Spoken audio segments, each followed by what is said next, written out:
Assalamualaikum warahmatullahi wabarakatuh.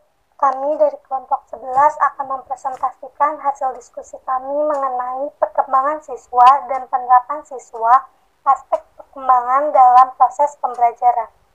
Pertama-tama, saya akan memperkenalkan anggota dari kelompok 11 yang terdiri dari Anissa Nahdia, Desta Ayu Arianti, dan Nur Aminah Sulkimah. Langsung saja, saya sebagai pemateri pertama akan menjelaskan tentang definisi dan hakikat peserta didik. Peserta didik adalah anggota masyarakat yang berusaha mengembangkan potensi diri melalui proses pembelajaran pada jalur pendidikan, baik pendidikan informal, pendidikan formal maupun pendidikan non-formal, pada jenjang pendidikan dan jenis pendidikan tertentu.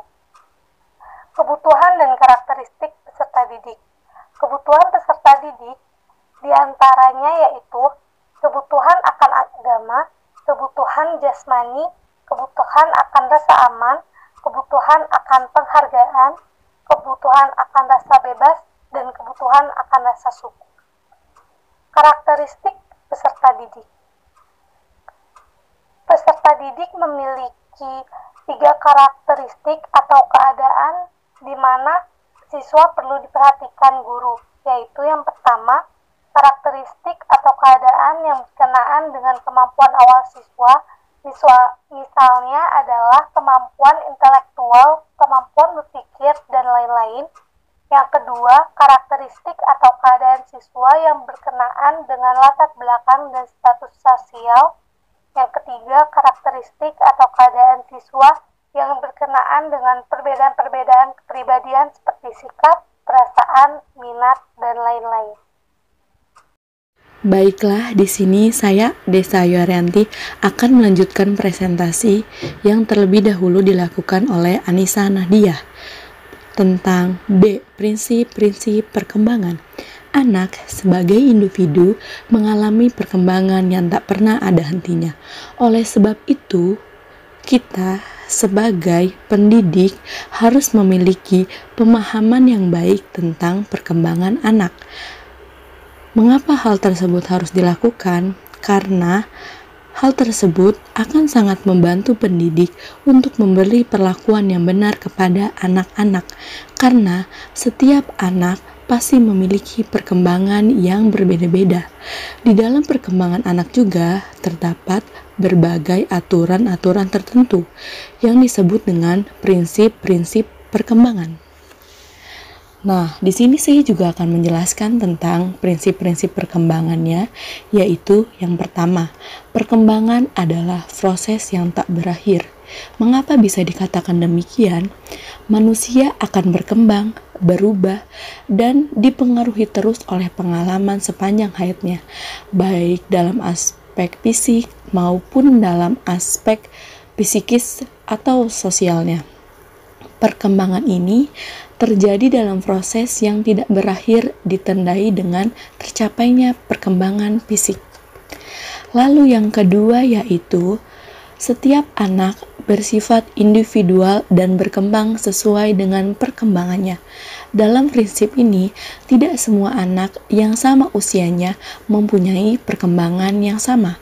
Oleh sebab itu, kita tidak boleh melihat seseorang berkembang dilihat dari umurnya, karena anak bersifat individual yang berbeda antara yang satu dengan yang lainnya. Perolehan perkembangan juga sangat bervariasi setiap anaknya. Lalu yang ketiga yaitu semua aspek perkembangan saling berkaitan. aspek perkembangan anak yang berupa perkembangan fisik, sosial, emosi, kognitif, dan spiritual saling berhubungan erat satu sama lain.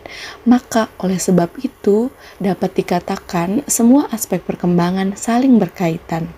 Lalu yang keempat, perkembangan berlangsung dari kemampuan bersifat umum menuju ke bersifat khusus. Perkembangan bergerak dari tanggapan umum menuju yang lebih khusus, seperti halnya pada awal perkembangan peserta didik berinteraksi dengan lingkungan. Maka, peserta didik akan mendapatkan tanggapan secara umum. Lalu yang kelima yaitu, perkembangan itu terarah dan dapat diramalkan. Mengapa bisa dikatakan seperti itu? Karena prinsip ini berarti bergerak dari kepala ke kaki, dari dalam keluar, bergerak dari struktur ke fungsi, bergerak dari umum ke khusus. Nah, untuk yang selanjutnya saya juga akan menjelaskan tentang yang selanjutnya yaitu C. Faktor pertumbuhan dan perkembangan. A. Hereditas, keturunan atau pembawaan.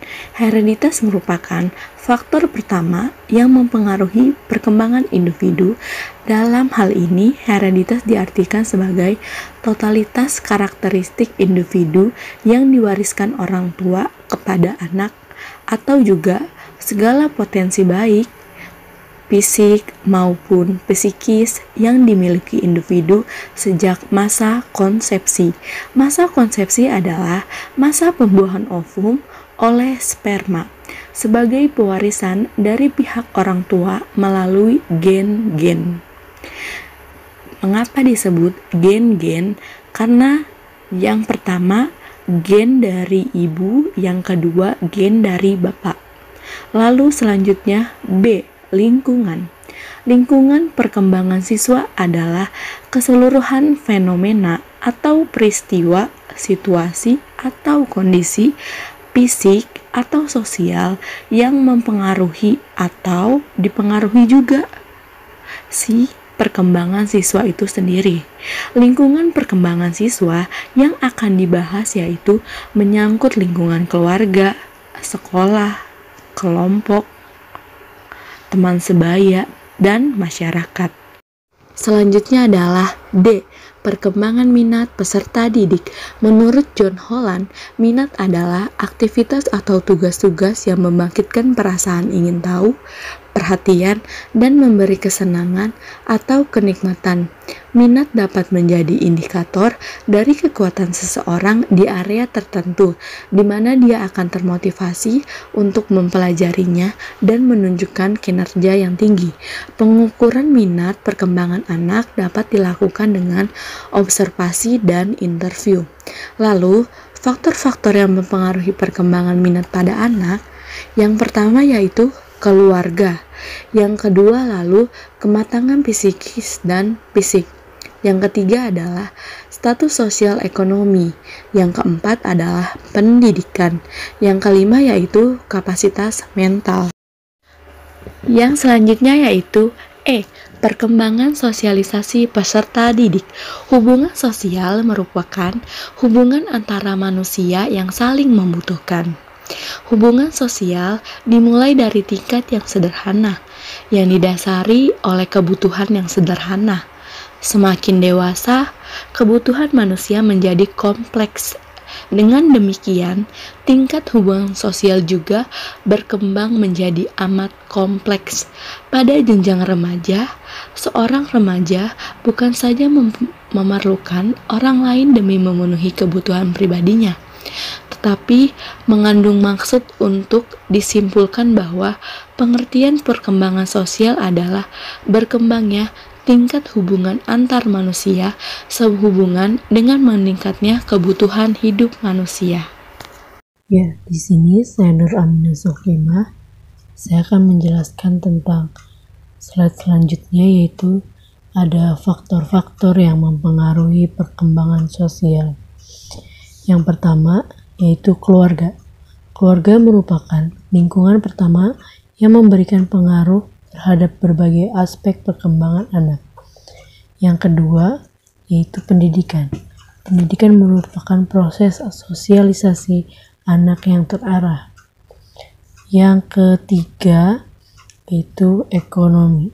Kehidupan sosial banyak dipengaruhi oleh kondisi atau status kehidupan sosial keluarga dalam lingkungan masyarakat. Yang keempat ada kapasitas mental, emosi, dan inteligensi. Kemampuan berpikir banyak mempengaruhi banyak hal, seperti kemampuan belajar, memecahkan masalah, dan berbahasa. Yang kelima ada kematangan anak. Bersosialisasi memerlukan kematangan fisik dan psikis untuk mampu mempertimbangkan dalam proses sosial, menerima dan memberi pendapat pada orang lain.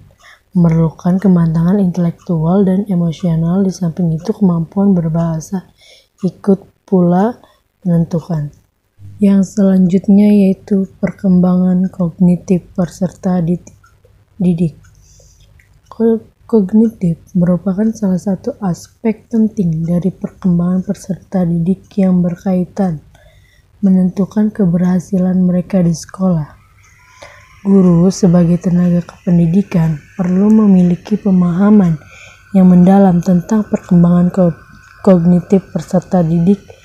Dengan pemahaman tersebut, guru dapat memberikan layanan pendidikan atau pelaksanaannya. Proses pembelajaran yang sesuai dengan kemampuan kognitif peserta didik yang dihadapinya. Kemampuan kognitif berkaitan dengan kemampuan berpikir. Selanjutnya ada G. Perkembangan kecerdasan peserta didik. Mengenai intelek adalah kecakapan untuk berpikir, mengamati, atau mengerti. Inteligensi merupakan kumpulan kemampuan seseorang yang memungkinkan untuk memperoleh pengetahuan dan mengamalkan pengetahuan tersebut dalam hubungannya dengan lingkungan.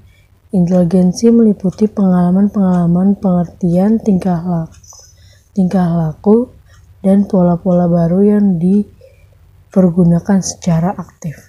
Yang selanjutnya yaitu ada penerapan pendekatan dalam proses pembelajaran, dibagi menjadi dua, yaitu ada pendekatan kontekstual. Pendekatan kontekstual berlatar belakang bahwa siswa belajar lebih bermakna dengan melalui kegiatan mengalami sendiri dalam lingkungan alamiah. Tidak hanya sekedar mengetahui, mengingat, dan memahami, pembelajaran tidak hanya berorientasi target penguasaan materi yang akan gagal dalam membekali, memecahkan masalah dalam kehidupan. Dengan demikian, proses pembelajaran lebih utama daripada hasil belajar. Yang kedua ada pendekatan konstruktivisme. Konstruktivisme merupakan landasan berpikir pendekatan kontekstual, yaitu bahwa pendekatan dibangun oleh manusia sedikit demi sedikit bahwa yang hasilnya diperluas melalui konteks yang terbatas dan tidak dengan tiba-tiba.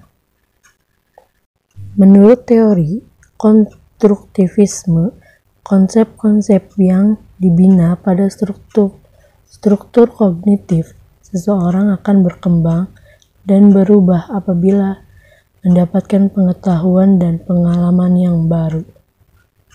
Sekian presentasi dari kami, kurang lebihnya mohon dimaafkan. Wassalamualaikum warahmatullahi wabarakatuh. Apabila ada yang ingin bertanya,